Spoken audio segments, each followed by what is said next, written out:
Assalamualaikum warahmatullahi wabarakatuh. Kembali lagi ke channel saya Adiner Prayogi. Pada kesempatan kali ini saya berada di pohon alpukat niki. Umur 2 tahun ya. 2 tahun kurang 4 bulan. Kondisinya sudah berbuah ya. Ini pohon normal, pohon subur tanpa stressing air, cuman sudah bisa berbuah.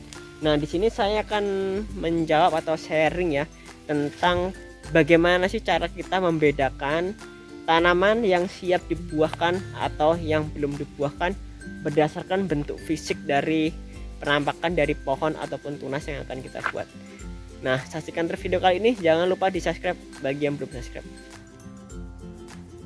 Jadi teman-teman, sebelum kita mulai videonya, nah ini sekarang saya akan, kemarin banyak sekali ya yang menanyakan tentang di pohon ini ya. Dulu yang kita buat videonya di pohon ini yang kita kasih MKP plus boron pada waktu itu.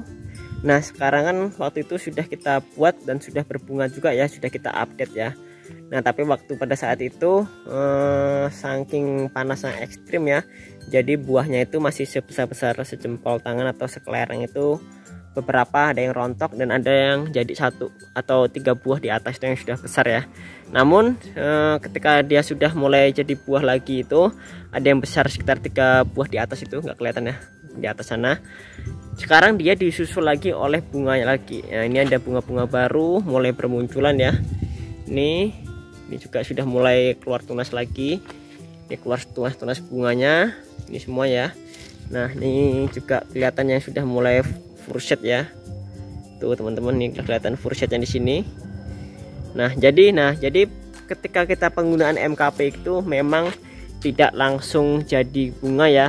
Terkadang kita sulit menentukan itu bagaimana kondisi pohon itu siap tidaknya kita buahkan.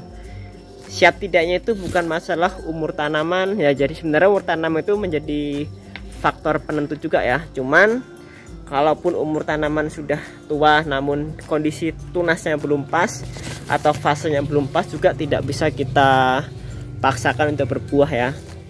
Nah, kemudian setelah kita buahkan juga terkadang juga yang buah pertama itu terkadang tidak jadi ya. Cuma nanti jadinya dia di bunga yang kedua atau yang ketiga itu bisa jadi ya. Kalau itu masih pertama kali bunga atau pohonnya masih belajaran berbunga ya. Nah, jadi saat ini kita akan membahas bagaimana kondisi tunas atau karakteristik pohon yang siap untuk dibuahkan ya. Yang pertama bisa kita lihat dari kondisi fisik tanaman. Kondisi fisik tanaman yang dia siap berbunga itu seperti ini ya. Nih teman-teman ya. Kalau kita lihat penampakannya, jadi tunas-tunas itu ya. Tunas-tunas atau daun-daun itu ya sudah tua. Dan dalam kurun waktu 1 bulan itu tidak ada penampakan dia akan bertunas baru. Nah, contohnya seperti ini. Ini kalau kita hajar, kita semprot pakai ganda sil buah, dia pasti akan berbunga lebat lagi ya.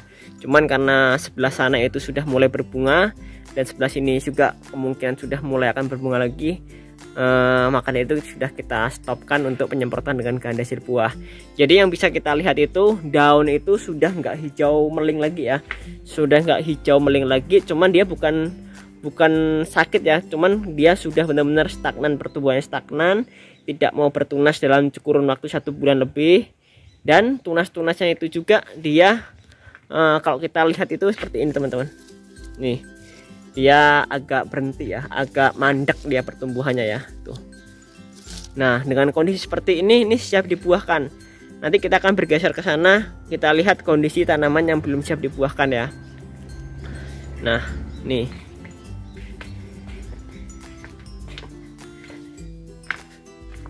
itu kan sudah mulai berbuah semuanya, sudah mulai berbunga ya. Yuk sekarang kita akan geser ke pohon yang lainnya yang belum siap dibuahkan.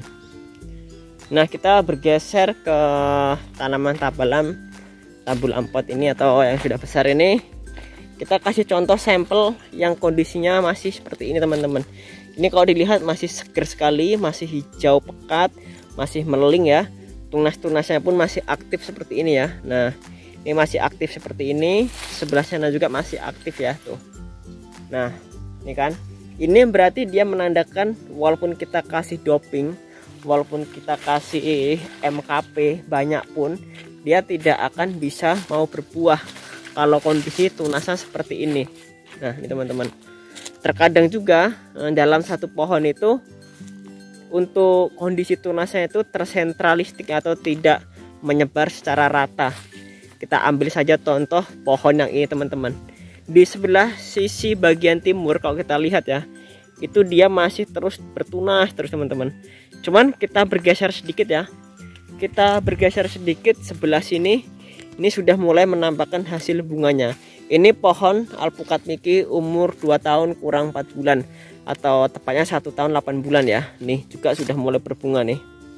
Nih, kenapa demikian? Nah ini merupakan salah satu perbedaan intensitas cahaya yang masuk ke dalam pohon ini ya. Sebelah sana itu sebelah timur, dan ini sebelah sini sebelah barat. Kalau kita lihat ya, sebelah timur matahari ini dia akan kena ketika sudah mencapai pukul 10 siang ya. 10 siang dia baru mulai terkena sinar matahari. Kenapa?